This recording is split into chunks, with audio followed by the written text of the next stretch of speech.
Eh bien, bonjour tout le monde déjà. Et puis, à nouveau, merci donc à Quentin pour son invitation. Euh, L'idée, donc, effectivement, aujourd'hui, c'est de revenir sur cette émission Nuria TV qui avait été diffusée au mois de novembre, mais qui est toujours disponible de manière très gratuite sur cette web TV. Euh, je pense que certains d'entre vous l'ont déjà regardé, je le sais, d'autres peut-être pas. L'idée, c'était pas forcément de revenir sur la présentation que j'avais faite à Nuria TV. C'est un peu dommage parce que l'émission est disponible, donc vous faire venir ici pour revoir la même chose, ça n'a pas forcément beaucoup d'intérêt. Euh, Malgré tout, je vais forcément être obligé de représenter un petit peu les choses pour les personnes qui ne l'ont pas vu. Je vais pas forcément m'y attarder bien longtemps. Euh, L'émission de Nuria TV, je vais y passer à la prochaine diapo. Voilà, ça c'était l'émission de Nuria TV le 16 novembre 2022. Elle a été intitulée Géobiologie et géométrie. Parce que c'est vrai qu'à l'occasion de cette émission-là, et c'était pas une habitude chez moi, d'habitude je parle plutôt d'aspect géométrique, et là on avait beaucoup parlé de géobiologie. Voilà. Donc cette thématique-là, malheureusement, je ne vais pas en parler aujourd'hui. Euh, Elle est déjà bien présente dans cette émission, donc les personnes qui ne l'ont pas vue et qui veulent y revenir sur cette notion-là pourront y retrouver. De la même manière, dans cette émission, j'avais abordé plusieurs thématiques liées au mégalithisme et à la manière dont je travaille, notamment des notions de tracé régulateur de monuments mégalithiques, des notions qu'on connaît plutôt sur les édifices religieux, pas tellement sur le mégalithisme. J'en ai parlé un petit peu, et là aujourd'hui, je ne vais pas en parler. J'avais parlé également de notions relatives, donc là un peu plus techniques, relatives à la métrologie et notamment à la manière de corriger les effets de la courbure terrestre que pouvaient utiliser ces personnes qui implantaient ces mégalithes. Quentin y est revenu également de manière très intéressante sur la petite vidéo qu'il a faite. Cette petite vidéo, c'est celle-ci, où il a synthétisé sur une vingtaine de minutes, je crois, l'aspect géométrique, métrologique et cet aspect lié aux corrections de courbure terrestre. Donc là, c'est pareil, je ne vais pas réintervenir sur ces notions-là aujourd'hui. Tout ça est disponible de manière tout à fait gratuite sur le net.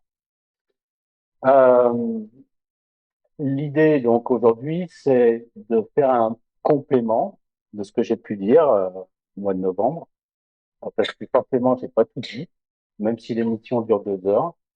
Euh, il y a beaucoup de choses à dire sur ce site, et même à l'issue de cette présentation d'aujourd'hui, j'aurais pas tout dit. Alors, on va attaquer tranquillement. Alors, simplement pour effectivement situer les choses, on est sur la commune de Bidon. Bidon, c'est en Ardèche, sud Ardèche. Donc un petit village assez sympathique et tout à fait caractéristique du sud ardéchois, comme on l'avait sur la première diapo. Et là, le village donc se trouve tout en haut. J'aime bien ce nom de bidon. J'ai dit c'est pas du bidonnage. C'est pourquoi, hein, Quentin? Non. Et c'est tu sais que ton ami Alexis Sédou, c'est une expression qu'il emploie très fréquemment. C'est du bidonnage. Non, non, c'est pas du bidonnage. C'est pas bidon, bidon. C'est pas bidon, bidon. Et on va travailler donc dans un tout petit secteur géographique et on va travailler uniquement sur 3 mégalithes qui sont donc le dolmen de Champ-Vermeil, donc un des plus beaux dolmens du Sud-Ardèche, le dolmen de Pradnia ou des Pradesh, et puis un menhir, il y en a très peu en Ardèche, le menhir de Grosse-Pierre, c'est son nom. Et donc tout ça dans un petit secteur géographique qu'on peut circonscrire donc à un cercle de 5 km de diamètre. Donc c'est vraiment tout ici. Ceux qui ne les connaissent pas peuvent éventuellement utiliser les livres de Bruno Marx qui à travers différents circuits, permet d'aller découvrir ces. Alors très rapidement, donc le dolmen de Champ-Vermeil, le premier de ces mégalithes. Ce que j'ai peut-être pas dit juste avant, c'est qu'effectivement, dans le secteur géographique en question, il y a d'autres mégalithes. Il y en a beaucoup plus que ce que tu avais donné dans ta petite vidéo, mais c'est pas grave. En tous les cas, dans la partie du triangle, il y a vraiment que ces trois-là, quoi. Il n'y a pas d'autres monuments qui sont à l'intérieur. Euh, donc celui-ci, ben, il est donné pour être effectivement l'un des plus beaux de l'Ardèche. Tant que l'Ardèche est peut-être le département où il y a la concentration de dolmens la plus importante en France. C'est sûr. Ça, c'est un Ardéchois. Non, non, mais c'est ce qu'on dit effectivement dans les offices du tourisme en Ardèche, hein. Bon, chacun prêchant pour sa paroisse. Il faut aller vérifier. Voilà. Le second, donc le dolmen de Pradina, qui peut prêter à certaines difficultés dans la mesure où, historiquement, on nous dit qu'il a été dynamité au XXe siècle. Pour moi, c'est pas vrai. J'explique un petit peu dans l'émission de Nuria TV. Il a subi beaucoup de dommages. Il a été bien retapé, c'est vrai. Euh, il y a cet orthostat-là a été effectivement complètement reconstruit. Mais quand on compare les photos d'aujourd'hui de ce dolmen avec des photos qui sont très très anciennes, avant le fameux dynamitage, on voit que c'est le même dolmen. Voilà. J'avais expliqué les raisons qui ont amené à cette confusion. Je ne vais pas y revenir dessus. Pour moi, ce dolmen, il est à sa place, il est à sa bonne place depuis quelques milliers d'années. Et le dernier des mégalithes qui va nous intéresser, c'est le menhir de Bidon. Donc, qu'on appelle à la fois donc la Courtière, comme ça qu'on trouve en fait sur le cadastre napoléonien de la commune, et la Perro Plantado, donc dans un langage plutôt local, la pierre plantée. Ces trois mégalithes sont parfaitement reconnus par l'archéologie comme étant des mégalithes. C'est vrai que pour les dolmens, ça fait pas défaut, hein, forcément. Le menhir, dans la mesure où c'est une pierre plantée et qui ressemble quand même vachement à un menhir, je pense qu'il n'y a pas de souci non plus. Oui, aucune idée. Il fait à peu près 3,30 m de hauteur sur 70 cm de largeur. Et donc ces mégalithes ont été étudiés depuis la fin du 19e siècle de manière très rigoureuse par les scientifiques. Donc on a une littérature qui est assez abondante, et ça c'est aussi très intéressant. Ça me sort un petit peu de- des travaux que j'ai l'habitude de faire sur le sud lyonnais, où là je travaille sur des mégalithes qui ne sont pas censés exister sur le plan scientifique. Voilà. Donc beaucoup de littérature, et une littérature qui est très très intéressante, et globalement, ces mégalithes sont datés à peu près de 3000-3500 avant Jésus-Christ par l'archéologie, à partir naturellement donc de ce qui a pu être retrouvé à l'intérieur des dolmens. Alors, je ne vais pas personnellement vous représenter la géométrie. Je vais utiliser pour cela, on va prendre 10 minutes du petit film de Quentin que je vais vous repasser parce qu'il a fait une très belle synthèse en fait de l'aspect géométrique. Donc, je vous propose de le regarder pendant une dizaine de minutes.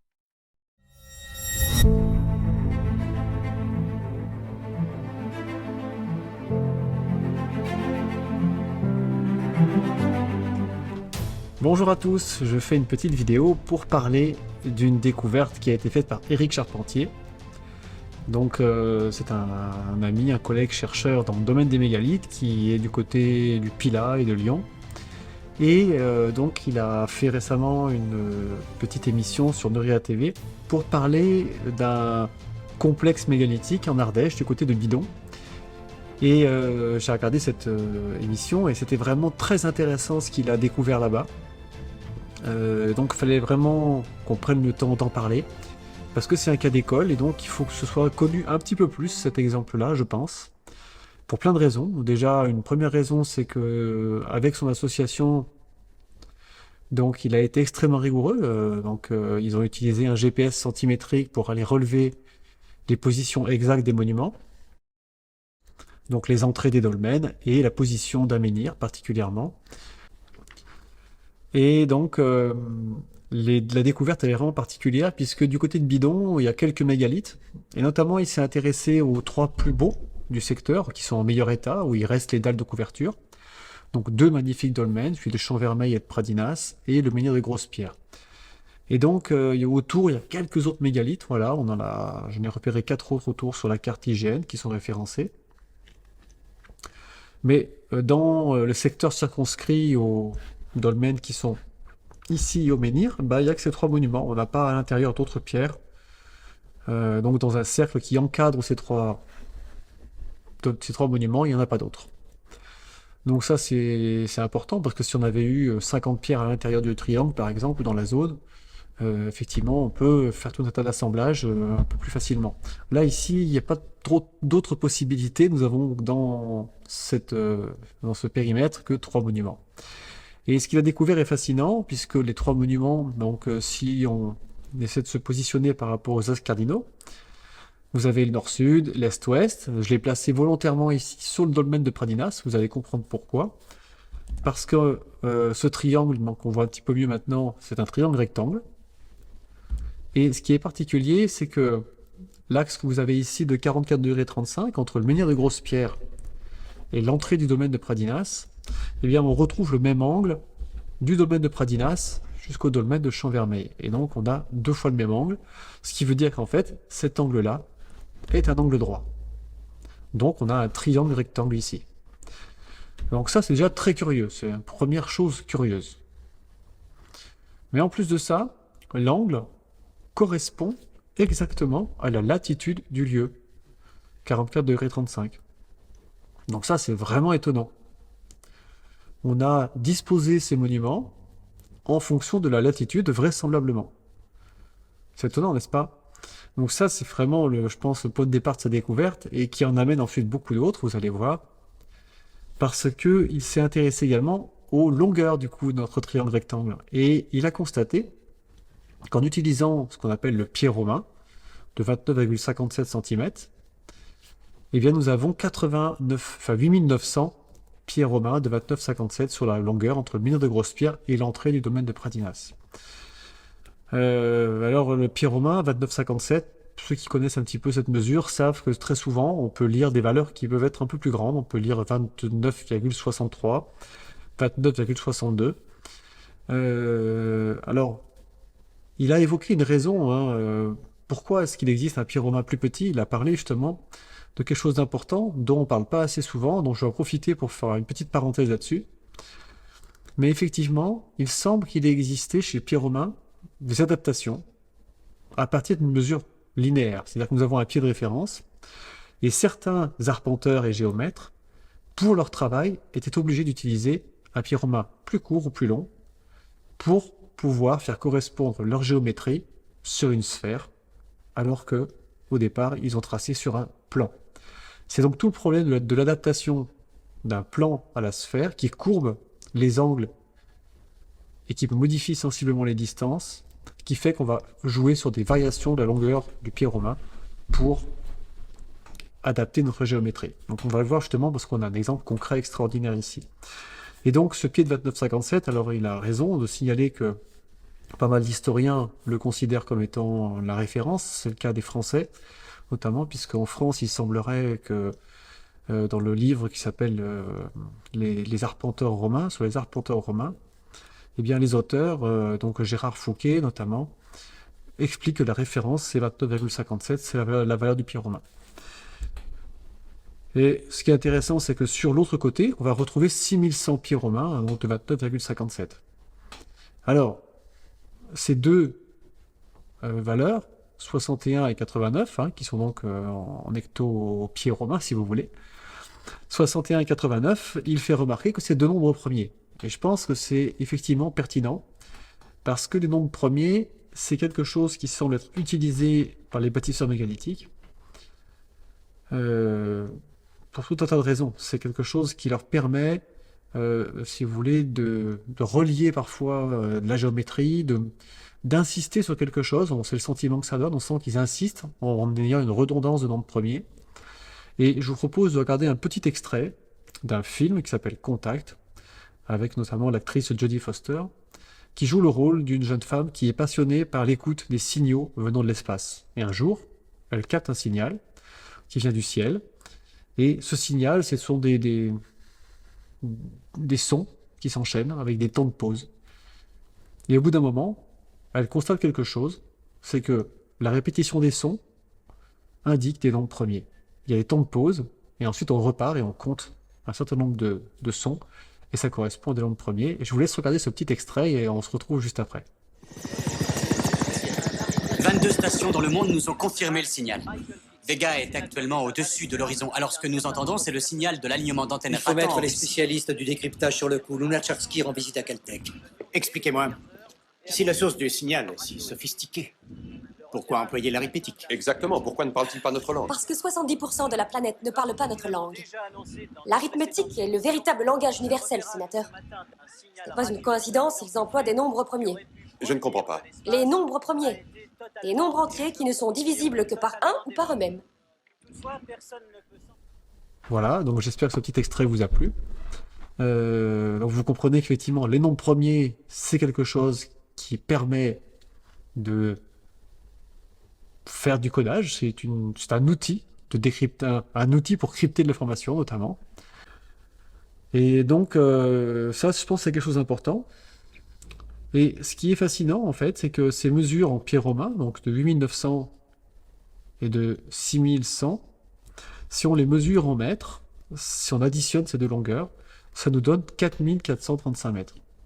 Donc là, c'est tout à fait étonnant, puisque c'est exactement la valeur en mètres de la latitude du lieu et des angles qui ont été marqués ici par rapport à l'axe est-ouest et au nord-sud. Donc ça, c'est vraiment une curiosité absolument bluffante. Comment c'est possible que ici, les arpenteurs qui ont fait cette géométrie, qui ont installé ces mégalithes, aient également tenu compte de la mesure métrique. C'est tout à fait étonnant, c'est vraiment quelque chose d'incroyable. C'est une preuve de l'emploi du mètre par ces bâtisseurs. Alors, si vous en êtes sceptique, si vous en doutez encore, je vais vous montrer ce que Eric a découvert en plus, qui est fascinant.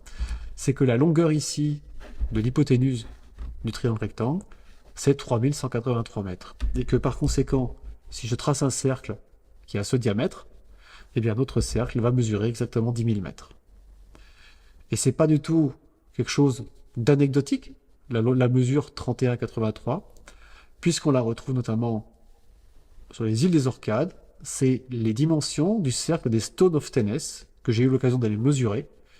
Et je peux vous garantir que le diamètre de ce cercle, c'est 31,83 m, plus ou moins 1 ou 2 cm. Et il en est de même avec le cercle de Stonehenge en Angleterre. Donc sur des sites majeurs qui sont des patrimoines mondiaux de l'UNESCO, eh bien Stonehenge et les Stone of Tennis sont des cercles de pierre de diamètre 31,83 m, donc de périmètre 100 mètres. Ok? Donc en fait c'est extraordinaire parce que ces trois monuments ici viennent nous donner des informations de géodésie et nous délivrent en fait deux unités de mesure, le pied romain, le mètre, et le tout lié par des nombres premiers, 61 et 89. C'est tout à fait curieux, absolument extraordinaire.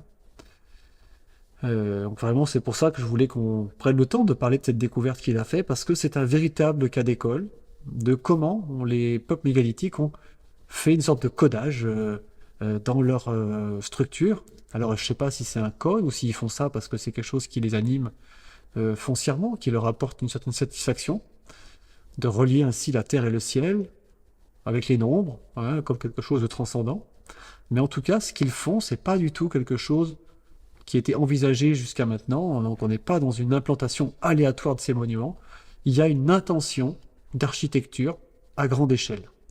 Et cette architecture est en relation avec la Terre. Ici, on en a une preuve absolument flagrante. Voilà. Donc j'ai trouvé. J'ai une précision, une question. Sur la représentation que fait Quentin, vous corrigerez, mais normalement, les trois points devraient être sur le cercle, puisque c'est un triangle rectangle. Oui. Donc, il y a peut-être une erreur de représentation légère, quelque chose comme ça. Alors ça, c'est simplement que vous faites un copier-coller d'une image Google Earth en tant qu'image, elle est déformée et il aurait fallu tracer le cercle sur Google Earth plutôt que là, le cercle a été ramené dans le. Alors,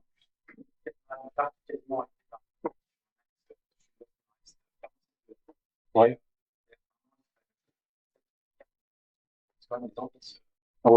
ouais, ouais, j'ai ma petite idée, on en parlera à la fin de la présentation, effectivement. C'est pas un parallèle que j'avais fait avec Sharp, mais l'i- l'idée est la même, donc on pourra revenir sur Sharp. Ce que j'ai pas évoqué euh, et ce que n'a pas dit non plus Quentin dans cette vidéo par rapport au nombre premier, mais là sur un aspect qui est plus lié à l'aspect énergétique des nombres, c'est que ces nombres premiers sont quelque part un petit peu comme le miroir du nombre un. Et en cela, ils ont forcément une énergie très particulière. C'est aussi une notion à prendre en considération.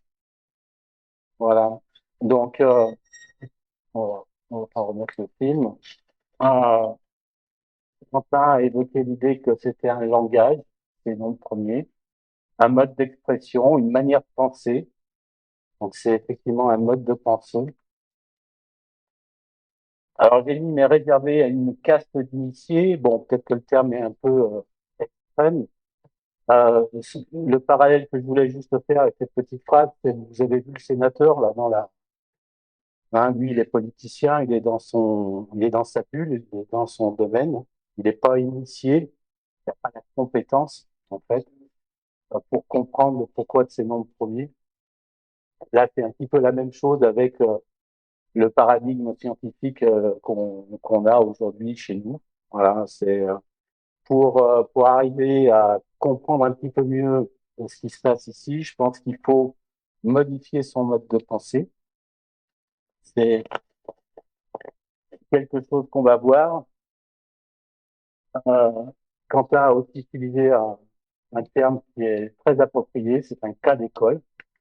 Et donc l'idée, c'était de vous proposer dans cette présentation de retourner à l'école, une école qui va vous obliger à justement modifier votre mode de pensée et à revenir à un mode de pensée qui était connu de manière officielle dès l'Antiquité.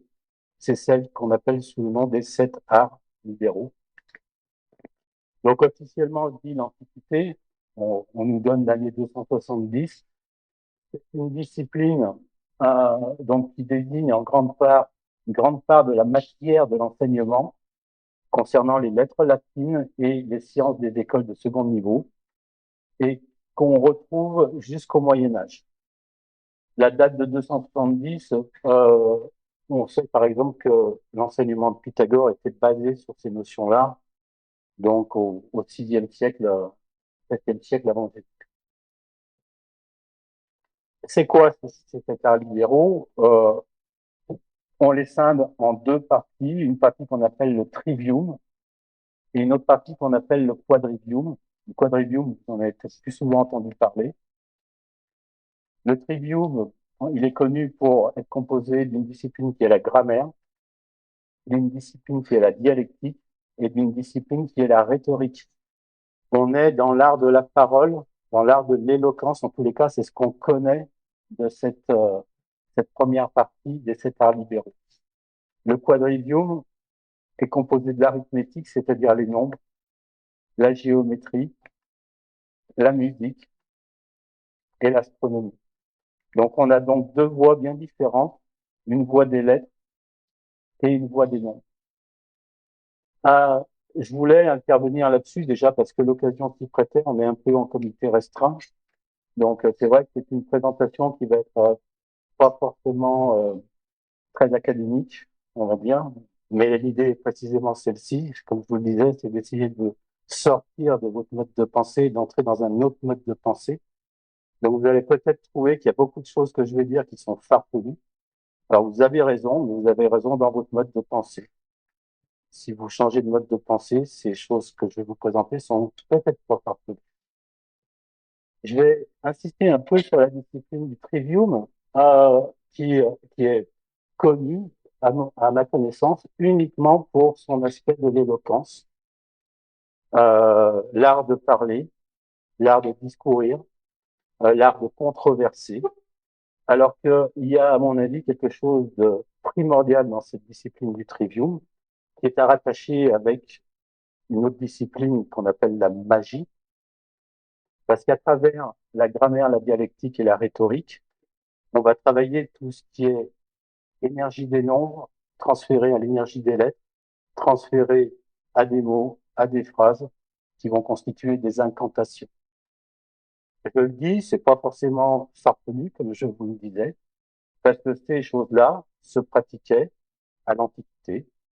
On a notamment des exemples très précis de l'histoire notamment de ces druides qui ont été massacrés par les Romains sur l'île de Mona en l'an 60 après Jésus-Christ, qui, qui n'avaient que pour seule arme contre les Romains les incantations.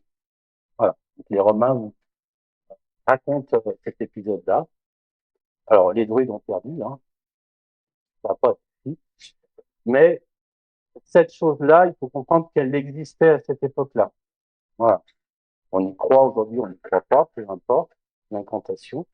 Mais pour moi, il est très clair que, à travers la grammaire, on en parlera un petit peu tout à l'heure aussi, à travers la grammaire, il y a l'alphabet en premier lieu.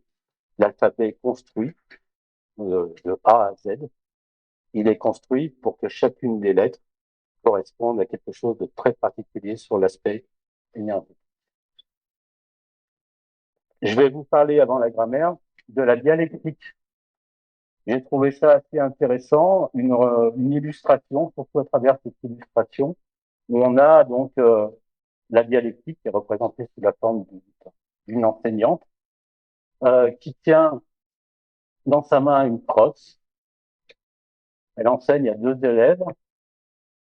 Des choses assez surprenantes. Vous voyez ce qui sort de sa manche? Sort de serpent. C'est assez, je trouve, étrange de trouver ce genre de représentation-là, qui est censé correspondre à la dialectique. Et c'est bien grâce à ce genre d'illustration, je trouve qu'on se rend compte qu'à travers ces termes grammaire, dialectique, rhétorique, il se cache aussi quelque chose d'autre qui est un peu plus en lien avec l'aspect énergétique. Les crosses, vous les avez sur la table des marchands, la déesse de la table des marchands, à Locmaria-Pierre, donc. Et puis les dalles de Gabrinis, ben, les deux serpents, vous les avez ici. Hein.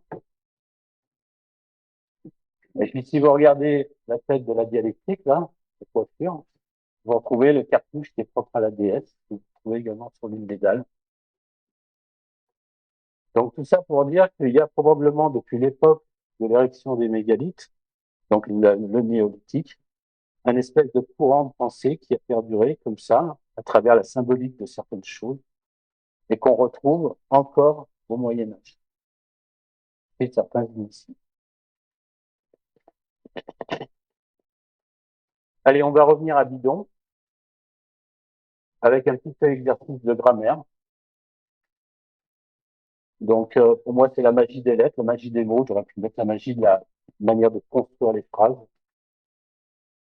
Ah oui, alors dans cette illustration-là, il y a quelque chose qui est remarquable aussi, c'est la main de l'enseignante, l'équerre, que vous retrouvez ici en bas. Et puis, vous voyez que l'élève, là, il a bien compris, parce que lui aussi, il vous fait ça. Donc, l'équerre, c'est quelque chose de primordial. C'est l'angle droit. C'est l'angle droit du triangle qu'on vous a montré tout à l'heure. Vous savez, ces deux côtés, là, ces deux nombres premiers, qui expriment le rapport donc, entre les choses. L'idée, c'est de dire qu'on a deux éléments divins, desquels vont naître un troisième, hein, c'est-à-dire que votre angle droit, comme ça, eh ben, on va pouvoir tracer géométriquement ce qu'on appelle une hypoténuse. Et ce sont ces deux éléments-là, le rapport entre ces deux éléments-là, qui va créer le trou. On retrouve ça chez les Égyptiens, donc avec le triangle 3, 4, 5, le triangle iliaque. Et dans la tradition égyptienne, on vous apprend bien que toute la création du monde est comprise entre le 1 et le 2. Vous avez le 1, vous avez le 2, et puis naît le 3, tout ça, c'est la création. Il faut être un petit peu aussi dans cette symbolique-là, dans ce mode de pensée-là. Je pense que quand on veut aborder certaines choses de ce que l'on travaille. Et puis bidon, je me suis intéressé au nom de bidon. Voilà, donc bidon en 1205, bidonis en 1320. Le N apparaît, donc là c'est la forme latine, hein. Is, c'est la forme latine, mais le N apparaît un peu plus tard. Donc on est en pleine période des 7 arts libéraux. Donc si on s'intéresse à une discipline qu'on connaît un peu sous le nom de gématrie, c'est-à-dire qu'on va mettre des nombres en face des lettres, d'une manière qui est très très simple, hein. Le B, la deuxième lettre de l'alphabet, le I, la neuvième, le D, la quatrième, le O, la 15e. On a dans un système qu'on appelle dans un premier temps opératif, c'est-à-dire qu'il y a une espèce de résultante, un nombre qui apparaît, le 30. Et puis si on compresse ces nombres-là, alors 2, 9 et 4 ne compressent pas, mais le 15 devient un 6, 1 plus 5 devient 6. On a dans une phase qu'on appelle la partie constitutive, le nombre 21 qui apparaît. Alors quand je vous disais que ce que j'allais vous présenter allait peut-être vous sembler farfelu, ce sont des choses qui sont tout à fait décrites, la gématrie, dans les 7 arts libéraux et dans des livres qui existaient à l'Antiquité. Donc ce sont des choses qui aujourd'hui peuvent nous paraître farfelues, mais qui étaient utilisées, pratiquées à ces époques-là. Voilà. Alors moi, quand je vois des nombres comme ça qui apparaissent, je suis forcément très très intéressé. Je vous parlais tout à l'heure de l'équerre, du 1, du 2 qui vont faire notre 3. On a bien 2 et 1 dans la partie constitutive qui crée le mot. Et puis la partie opérative derrière devient 30, c'est-à-dire 3, 0. Vous avez ici, pour moi, l'expression de ce que j'appelle l'équilibre de la vie. Voilà, il faut un papa et une maman qui vont engendrer un petit enfant, puis ainsi de suite. On est dans un ternaire qui est à la fois l'équilibre statique, on parle du plan matériel, mais aussi un équilibre dynamique qui crée la vie, cycle après cycle. Si je vous rajoute le N de bidon, on va avoir quelque chose qui est assez amusant, puisque le N, c'est le 14e lettre. Et donc, on pourrait avoir les nombres 44, 35 qui apparaissent à travers le nom de bidon. Alors forcément, comme je vous le disais, c'est farfelu. Il faut être dans ce mode de pensée-là pour l'envisager. Je vais aller plus loin, toujours dans le trivium, c'est qu'on sait que non seulement la lettre va être quelque part une espèce de transfert de l'énergie du chiffre, mais le graphisme de la lettre va avoir aussi une importance sur l'aspect énergétique. Et ça, on le connaît à travers un alphabet qui est très connu, c'est l'alphabet runique, le Futsal, où là, effectivement, chacune des lettres du Futsal sont imprégnées d'une énergie très particulière. Ce qui est intéressant avec bidon, c'est que chacun des graphismes est retrouvé dans l'alphabet runique, avec des canaux qui expriment la naissance dans cet alphabet-là. Le I, c'est Isaz, c'est l'eau à l'état primordial, donc vraiment ce qui existe avant tout. Sur Isaz, c'est l'acte d'engendrer. Ingwaz, c'est la fertilité. Donc vous voyez qu'on est à travers ces graphismes et dans une lecture énergétique qui est une interprétation runique à travers un graphisme, on est un peu dans la même idée que ce que nous donnait la partie numérative de la gématrie. Voilà, c'était juste pour parler un petit peu de la partie du trivium dont, à mon avis, on ne parle pas assez. Allez, on va poursuivre pour essayer de revenir à des choses un peu plus peut-être concrètes avec l'arithmétique. Donc l'arithmétique, c'est les nombres, tout simplement. Une illustration de Saint-Augustin, donc l'un des premiers pères de l'Église, s'est beaucoup intéressé aux 7 arts libéraux. Il a écrit sur le sujet, très intéressé par les nombres. Donc il est l'un de ceux qui nous dit que le 1 est le premier principe d'où dérivent les nombres. les nombres, pardon. Et donc, ce que je disais tout à l'heure par rapport aux nombres premiers, ces nombres premiers qui sont en quelque sorte le miroir de cette unité ont quelque chose de très proche de ce nombre-là qui est primordial, naturellement.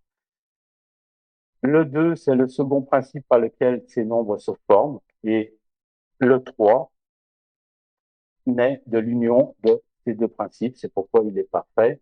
Donc, vous revenez toujours à cette même symbolique du 1, du 2, qui crée le 3. Bon, on va s'intéresser quand même un peu à bidon, avec les nombres de bidon, 44, 35. Alors, ils sont exprimés en degrés dans les orientations, hein, vous avez vu, hein, l'orientation des relations géométriques était à 45 degrés, 44 degrés 35, pardon. Ça nécessite l'idée que la division de l'espace en 360 degrés était connue. Voilà, c'est une première information que nous donnent ces notions-là. Et puis le fait qu'on le retrouve dans la latitude du lieu, là aussi, ça nous indique l'idée que la Terre est sphérique. C'est une espèce de connaissance dont on vous fait part. Voilà. Et puis vous avez également le 44-35 exprimé en mètres, hein, la somme des deux de nos deux côtés du triangle, exprimé en mètres. Et donc là, forcément, on vous indique qu'on connaît également les dimensions de la Terre. Donc on peut le supposer, d'après un petit texte que nous a donné Jules César, lorsqu'il parle des druides et de leur enseignement, il nous dit notamment que les druides discouraient sur la grandeur. Le terme est un peu vague, forcément, mais on peut supposer qu'effectivement, les druides de l'époque celtique avaient des connaissances sur la Terre, et la première idée dont il peut émerger à partir de ce 44 degrés 35, c'est la notion de la Terre. C'est-à-dire que ce nombre-là parle de le 61-89, donc deux nombres premiers, comme on a dit, comme Quentin l'a dit, ça peut être l'idée d'exprimer qu'on est dans un langage, il y a quelque chose à trouver derrière ça. Ce qu'a pas dit Quentin dans son petit film, c'est que si on revient aux mesures en pieds romains, ce 6100 plus 8900 donne exactement 15 000 pieds. Et ça, en métrologie, c'est hyper important parce que on a une mesure qui est probablement la mesure la plus ancienne pour moi, qui est celle de la lieue, de cette notion de lieue, ce qui vaut, métrologiquement parlant, 7500 pieds. Donc vous avez deux lieues qui sont exprimées dans la somme, c'est-à-dire l'union des deux côtés. Donc vous avez bien une espèce d'union qui va vous amener vers quelque chose. Et puis, on va y venir un petit peu plus tard. Il y a un élément qui est assez intéressant dans le rapport entre ces deux nombres, 89 et 61, avec une tangente d'un angle qui est assez remarquable. Donc ça, c'était la partie arithmétique, c'est-à-dire les nombres. La géométrie, donc deuxième des disciplines du quadrivium, c'est le déploiement de ces nombres dans l'espace. Donc là, on va aller assez vite parce que du coup, la géométrie, on vous l'a présentée. On a un triangle rectangle qui est, selon moi, dans son idée, celle d'un triplet de Pythagore, c'est-à-dire un triangle où on a des nombres entiers sur chacun des côtés. La précision numérique n'est pas tout à fait exacte parce qu'on n'a pas 108 sur l'hypoténuse, on a 107,90. Mais par une petite astuce où là aussi il faut changer de mode de pensée, si on corrige pour que ce triangle soit à la courbure terrestre, on a ce qu'on appelle non plus les mêmes pieds romains que sur les deux côtés, mais des pieds romains odométriques. Et là, vous avez 108 pieds romains odométriques exactement sur l'hypoténuse. Donc, on a vraiment un triangle rectangle qui est un triangle rectangle presque parfait, qui est un triplet de Pythagore, adapté à la courbure terrestre. Et puis, donc, vous aviez cette mesure de 3183, exprimée en mètres, ou alors 108, comme je l'évoquais précédemment, sur l'hypoténuse. Et ça, pour moi, le 108, quand il est exprimé sur un diamètre, ou le 3183, peu importe, Eh ben, effectivement, ce sont pour moi tout de suite des nombres qui expriment le diamètre de la Terre, plus particulièrement le quart du diamètre. On est sur une réduction à l'échelle, et donc qui constitue un périmètre de 10 000 mètres, ça, Quentin l'avait dit, mais dans lequel moi j'inscris effectivement la Terre. On est pour moi dans une idée de plutôt de réduire à une échelle de notre planète, plutôt que de vouloir exprimer 10 000 sur tout rond sur le périmètre. Allez, on va passer donc à la discipline suivante, qui est celle de la musique. La musique, c'est le déploiement des nombres dans le temps. La géométrie, le déploiement des nombres dans l'espace. Ici, la musique, le déploiement des nombres dans le temps. La musique, forcément, on est en train de parler de vibration sonore, c'est-à-dire d'ondes. Et quand on parle d'ondes, on parle de fréquence. Quand on parle de fréquence, on intègre le temps, notamment. Ces nombres, on va les retrouver, 44, 35. On voit qu'il suffit de rajouter 1 à chacun de ces nombres pour avoir finalement 45, 36. C'est-à-dire que les rapports 44-35 ou 45-36 sont très proches l'un de l'autre. Mais peut-être qu'en 45-36, vous le voyez apparaître, en fait, c'est le rapport 5 sur 4, donc simplifie. Et le rapport 5 quarts, on est, en tous les cas, dans le domaine de la musique, sur un rapport qu'on connaît sous le nom de la tierce majeure. Alors, je vais vous l'expliquer très rapidement. La gamme musicale est donc composée de 8 notes qu'on appelle l'octave, 7 intervalles, do, ré, mi, fa, sol, la, si, do. Je ne parle pas des demi-tons ici. Et donc, l'idée, c'est qu'on ait un rapport de fréquence, fréquence vibratoire de la note, de 1 à 2 entre les deux do. Si le do premier vaut 1 en fréquence, le do second vaut 2. Et tout le reste est compris entre le 1 et le 2. C'est ce que nous disaient les Égyptiens. Toute la création est comprise entre le 1 et le 2. Vous remarquez la clé de sol qu'on utilise souvent en musique, bah, c'est le cadencé de la musique. Vous avez le 1, et vous avez le 2 qui s'enroulent autour. Alors, pour revenir à notre tierce majeure, 5 quarts, en fait, c'est l'intervalle entre le do et la note mi. Et entre do et do, vous avez un rapport de 1 à 2. Entre do et mi, vous avez un rapport de 5 à 4. Pas compliqué. Pour interpréter cette donnée-là, je passe par une idée qui n'est pas forcément chronologiquement en lien avec ce que je présente, mais bon, peu importe.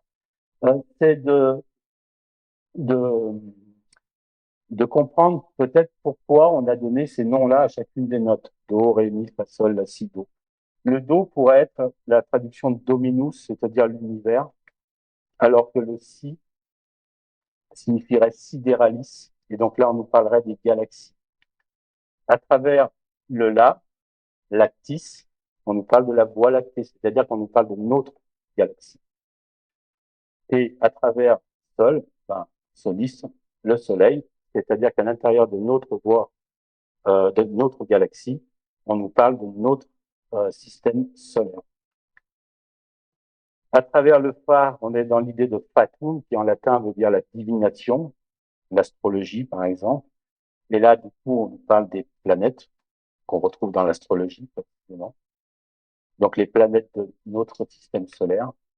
Le mi, c'est le microcosmos, c'est nous, c'est la Terre. Et le ré, c'est Regina, donc c'est notre premier luminaire, la Lune. Alors forcément, cette interprétation-là nécessite d'être, c'est comme des poupées russes, vous l'avez compris, on part soit du plus grand ou du plus petit, puis on monte comme ça. Nécessite quand même d'être dans une convention, dans un mode de pensée qui est celui de l'héliocentrisme et non pas du géocentrisme qui était plutôt connu à l'Antiquité. C'est-à-dire que ce système-là fait référence à un système où c'est le Soleil qui est au centre de notre système solaire et pas la Terre. du coup, notre rapport 5 quarts, eh ben, avec la note mi, il suffit d'aller un petit peu dans cette liste et pour voir qu'on n'est pas au niveau de la Terre, à travers ces nombres 44-36. Et puis, bah, vous l'avez compris, on va faire la même chose avec les nombres 89 et 61, où là, on a pratiquement le rapport 90 sur 60, qui parle un peu mieux, c'est le rapport 3,5 directement, et là, on est sur ce qu'on appelle en musique la quinte juste, c'est-à-dire que c'est le rapport entre la note Do et la note Sol, et donc, hop, dans notre abaque, un petit peu en dessous, Sol, c'est le soleil. Donc là, cette fois-ci, avec ces deux nombres, 89 et 61, on vous parle plus de la Terre, on vous parle du soleil. N'est-ce pas intéressant? Au-delà de ça, sur l'aspect harmonique et vibratoire, on a dit mi la tierce majeure, sol la quinte juste. Donc ces deux nombres 44, 35, 89, 61, musicalement parlant, c'est ce qu'on appelle l'accord parfait majeur. Donc on est dans une harmonie parfaite à travers ces nombres, dans une thématique qui est celle de la musique. Donc la troisième idée, à travers ces deux nombres dans la thématique musique, c'est un rapport Terre-Soleil. Et on va aborder la dernière discipline du quadrivium, qui est l'astronomie, qui elle est le déploiement des nombres dans l'espace et dans le temps. Alors, 44 degrés, 44-35, vous l'avez vu exprimé dans cette organisation mégalithique à travers la latitude de 44 degrés 35. Sur le plan astronomique, c'est intéressant parce que c'est l'ombre du poteau le jour de l'équinoxe. Le poteau, il est toujours très intéressant hein, quand vous le plantez sur un plan parfaitement plat. Il va être capable de vous donner très facilement, grâce à son ombre, et ça à n'importe quel moment de l'année, le nord et le sud. Hein, ça se fait tout seul. Par contre, pour avoir la latitude d'un lieu, là, il faut être un jour, plutôt 2 jours particuliers dans l'année. Ce sont les jours de l'équinoxe. Et où là, le jour de l'équinoxe, ben, vous avez votre poteau qui est planté et au midi solaire, donc au zénith du soleil, vous avez une ombre qui, avec le poteau, constitue un rapport qui crée l'angle de la latitude. Vous obtenez la latitude de cette manière-là. C'est de la théorie, malgré tout. Hein. Les expériences qui ont été faites montrent que c'est pas si facile. Hein. Alors, il y a peut-être d'autres manières pour qu'on trouve la latitude. Mais bon, d'une manière théorique, c'est quand même possible. Voilà. Donc ça, c'est le jour de l'équinoxe. Voire, éventuellement, il faudrait faire la moyenne des 2 solstices, des mesures aux 2 solstices, pour pouvoir retrouver l'information de la latitude. Ce qui va plus nous intéresser, ce sont les nombres 89 et 61, puisque vous avez vu dans la thématique musicale, on est sur la quinte, c'est-à-dire le soleil. Donc, avec ces nombres-là, on vous parle du soleil. Et donc, du coup, on va peut-être s'interroger sur l'aspect levé ou coucher du soleil. Parce que le rapport 89 sur 61, c'est la tangente d'un angle qui est 55,57 degrés. C'est un angle qui est quand même très proche de ce qu'on connaît à nos latitudes.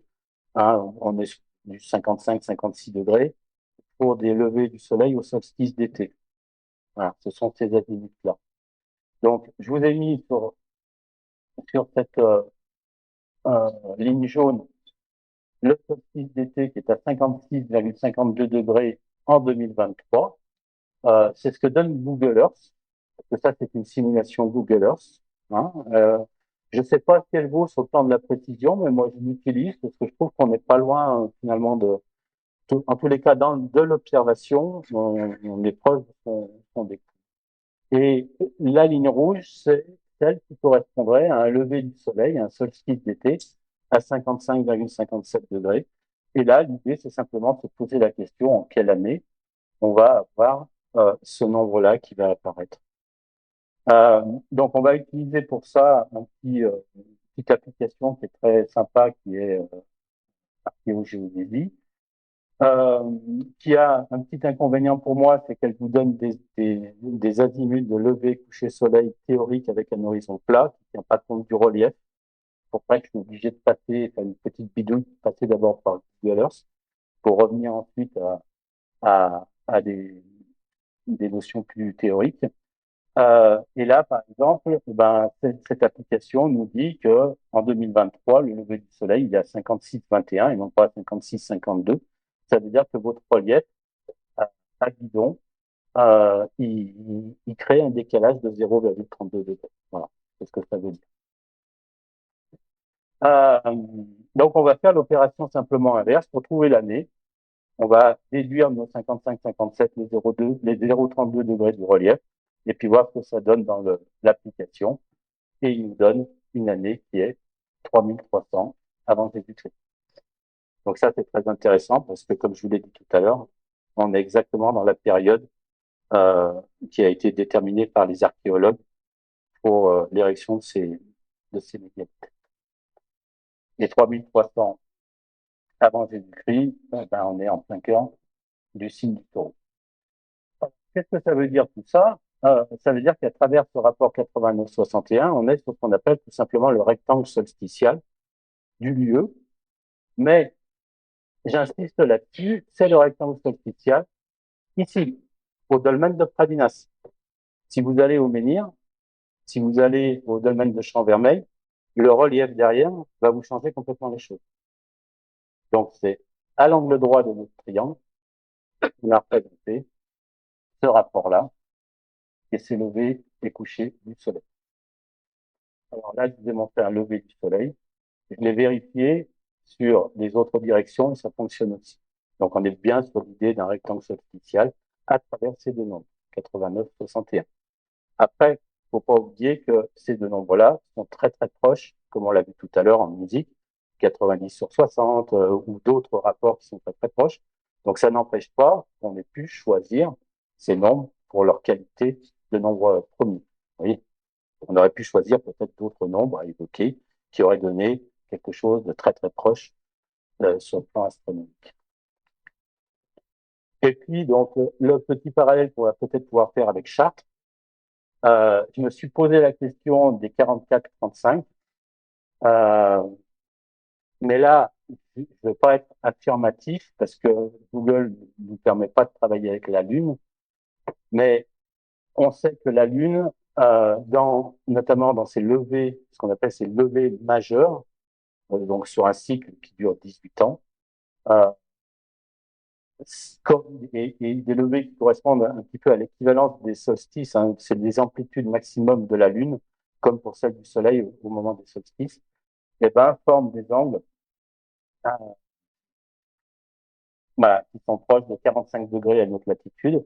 Et là, on voit notamment qu'on a une lune majeure qui est à 44 degrés 56 pour un cas 44 degrés 35 de latitude. Voilà. Donc, on pourrait presque se poser la question de savoir si finalement ces orientations-là ne sont pas des indications de lever, de coucher, de lune majeure. Mais encore une fois, cette notion-là, moi, je ne vais pas être affirmatif parce que j'ai pas les moyens de le vérifier de manière exacte. Et ça rejoint votre question tout à l'heure par rapport à Chartres, Notre-Dame, donc avec une symbolique lunaire très forte, forcément. Et beaucoup de ces édifices, effectivement, sont orientés sur une orientation qui est proche du 45 degrés. 45 degrés, ça doit correspondre à Chartres, si vous voulez, à ce lever-là. Voilà. C'est le rapprochement qu'on peut faire.